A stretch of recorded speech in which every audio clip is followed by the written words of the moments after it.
Cara, bom, primeiro, eu acho que é legal a galera saber um pouco da sua história, porque o brasileiro, ele te conhece muito pelas polêmicas da Lava Jato, Uhum. ah, pelo Intercept Brasil e pelas suas coisas, mas você tem uma história que antecede a isso, que eu acho muito interessante também, que é, por exemplo, você tem um Pulitzer Prize, cara. Sim, Isso sim. é o maior prêmio do jornalismo do mundo. Isso foi na realidade o caso do Snowden, quando conseguimos relatar que o NSA e os aliados do governo dos Estados Unidos estavam espionando no mundo todo. E eu fiz muito reportagem naquela época, foi 2013, 2014, aqui no Brasil, primeiro com o Globo, depois com o Fantástico. Acho que fiz 5, 6, 7 reportagens com o Fantástico, porque a grande parte da história é que como o NSA estava espionando muito contra as instituições brasileiras, a população brasileira, A o própria presidente, né? presidente, A Dilma, o né? Sim. Dilma, então Dilma, o Petrobras. Então foi uma polêmica muito grande e aqui criou uma briga, na realidade, entre o governo Obama, o governo da Dilma. O Dilma foi forçado, desmarcou um jantar muito elegante e muito chique na Casa Branca naquela época, denunciou Obama Eu na lembro ONU. disso. Então, foi uma polêmica global, mundial, porque os Estados Unidos estava espionando contra o mundo todo. E o Edward Snowden, você encontrou ele era um agente, informante da NSA, né?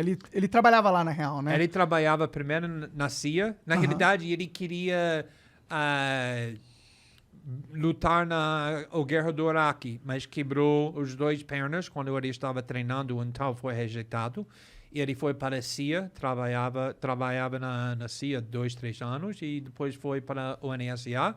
E foi quando ele estava trabalhando no NSA, ele descobriu que a internet estava sendo destruído, mais ou menos, para o governo dos Estados Unidos, porque a ideia da internet sempre era que vai ser uma ferramenta não para os governos nem empresas grandes, mas para a população, para o povo, para ser livre do controle centralizado dos governos. Então, ele conseguiu descobrir que o NSA estava fazendo o oposto, usando a internet para espionando contra todo mundo, não só terroristas ou criminosos, mas populações inteiras, pessoas inocentes.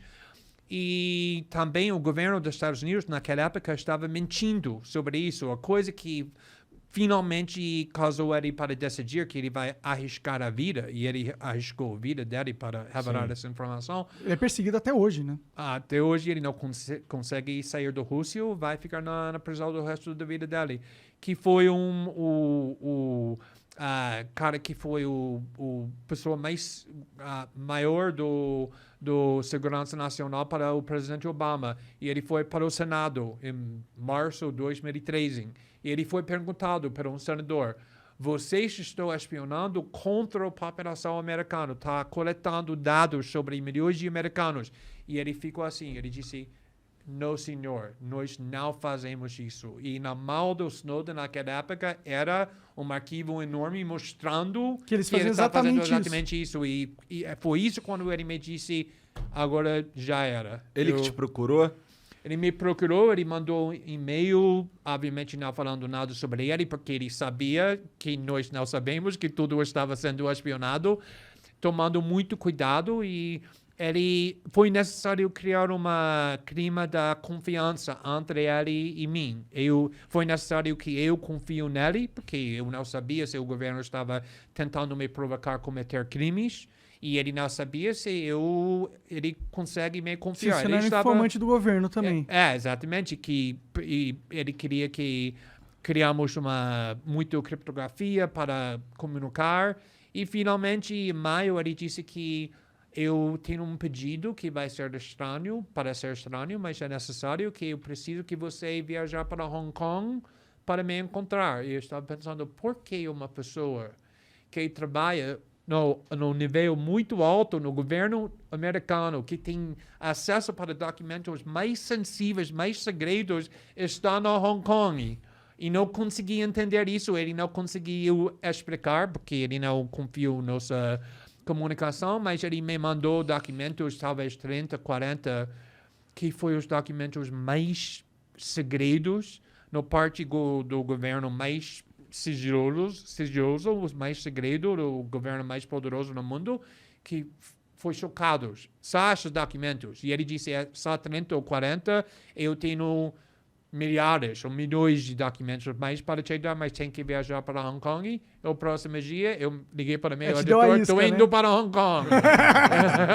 Porque não era uma questão mais. E viajei para Hong Kong. Naquele momento, o que deve ter passado na sua mente? Você falou, caralho, eu tô lidando com uma conspiração governamental mundial. Você tinha noção disso? Eu sabia que, olha, a CIA não brinca. Todo mundo sabe disso. A CIA mata pessoas. A CIA faz qualquer coisa que eles precisam fazer para impedir pessoas que estão desafiando eles. Então, eu sabia, você não pode vazar os documentos mais segredos do governo mais poderoso no mundo sem risco. Mas eu entrei em jornalismo não para relatar sobre o chuva ou esportes, mas para desafiar os facções mais poderosos. E quando ele...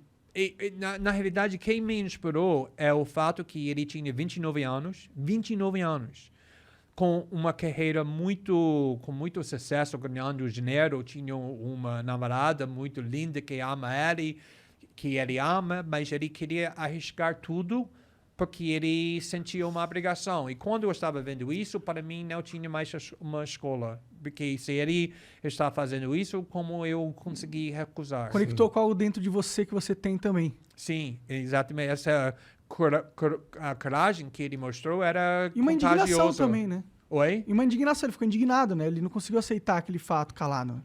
Não, exatamente. Imagina ficando o resto da sua vida sabendo que você tem a oportunidade para mostrar a verdade, que o mundo tem o direito de saber, mas você não faz porque você não tinha coragem. Seria horrível. Na realidade, indo para a prisão seria melhor do que ficando o resto da sua vida sabendo que você tinha essa covardia. Sim, você perpetuou uma espionagem em massa da própria população, da própria família. Exato. E a coisa interessante é que, como você disse, que até agora ele está sendo perseguido, ele está na Rússia 8 anos, agora ele casou com a namorada. Ah, que legal, ela foi pra lá. Ele tem um novo filho que tem 8 meses, 9 meses. Ele tá numa prisão, entre aspas. Né? Ele é preso na Rússia. Não é um país tão ruim, é bem ruim, em comparação que estava esperando que ele vai ficar na prisão de verdade. Você não quer ficar na prisão nos Estados Unidos. Eles não brincam com prisão quando você é acusado de arriscar segurança nacional. A vida dele é muito bom, mas apesar do fato que ele perdeu muito liberdade, até agora eu sempre falo que a pessoa que eu conheço que é mais tranquilo, mais feliz, mais satisfeito na vida é Edward Snowden, porque toda noite ele consegue botar a cabeça na travesseira sabendo que ele fez a coisa certa. E não tem dinheiro, não tem fama, não tem nada que pode comparar com esse valor. Sim. Mas e aí, continua a história. Você foi para Hong Kong? Sim, eu fui para Hong Kong e fiquei lá 2 semanas. E começamos a relatar um documento depois do outro. No primeiro artigo, explodiu o mundo. Foi maior história, o maior escândalo no mundo naquela época, imediatamente. Mas ele fazia questão de você dizer que tinha sido ele?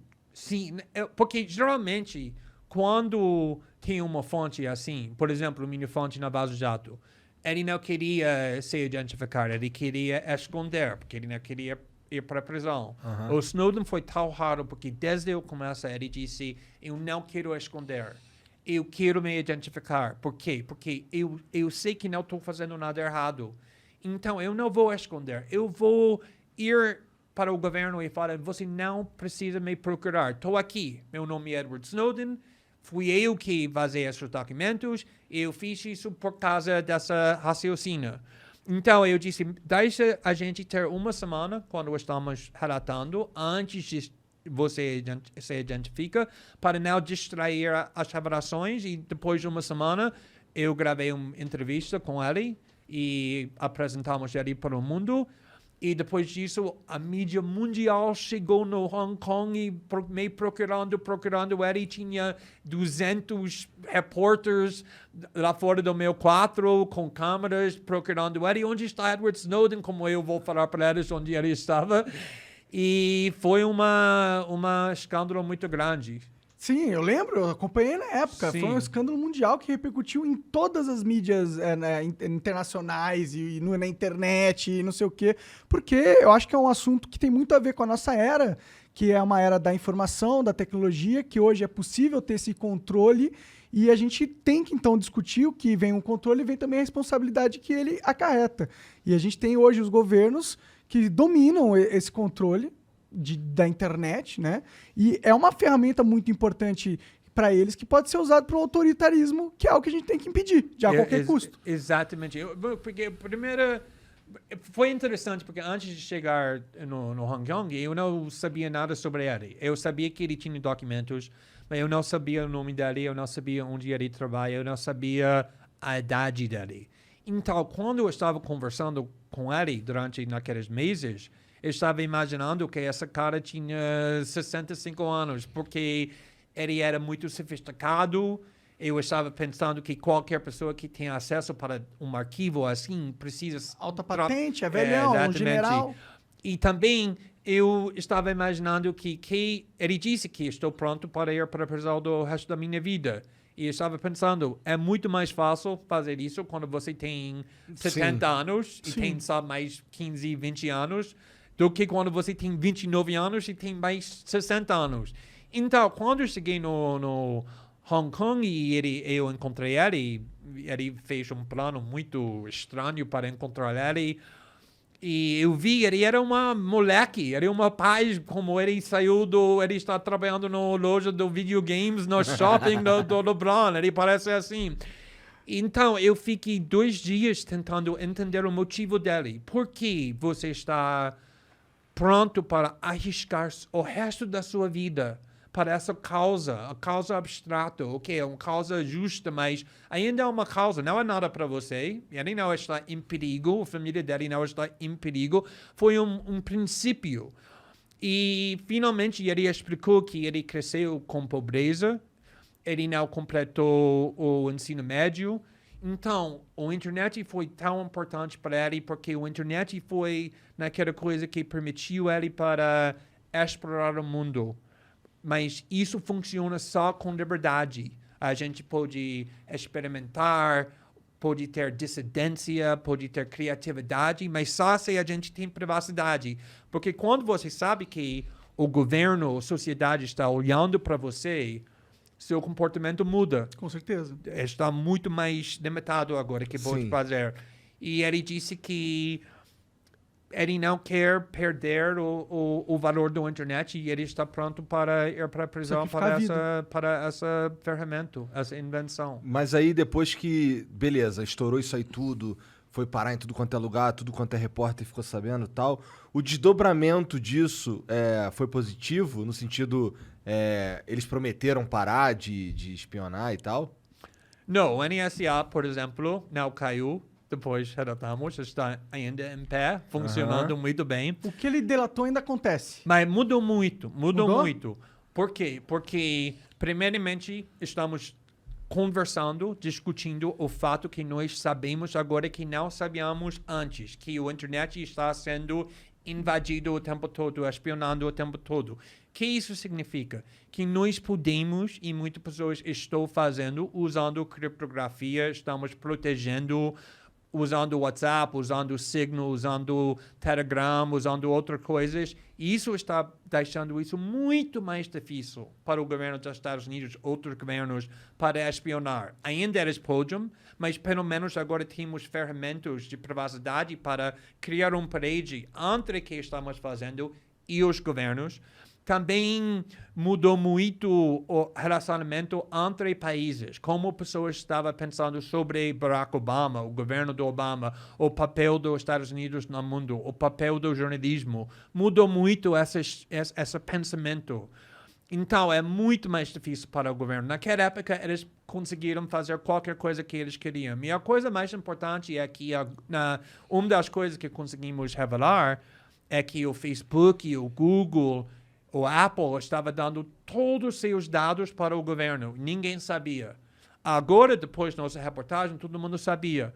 E por causa disso, o Facebook e o Google sempre precisa Avisar provar. Olha, estamos protegendo. Agora temos WhatsApp. O WhatsApp tem criptografia para esse lado, para esse lado. Virou um marketing positivo você ser contra a vigilância do Estado. Sim, mas não é só marketing, porque se é só marketing, todo mundo sabe, isso é falso. Eles têm que provar que tem ferramentas de privacidade. E isso melhorou também muito. Sim, porque agora é uma vantagem competitiva você proteger o seu cliente do Estado. Exatamente. O Facebook fala, não, porque o medo do Facebook era que se eles não provassem que eles estão protegendo os seus dados, você vai usar a rede social da Alemanha, o Coreia do Sul, o brasileiro, prometendo, Facebook está dando todos os seus dados para o governo, mas nós não fazemos, usa nós. E eles tinham muito medo que vai perder uma geração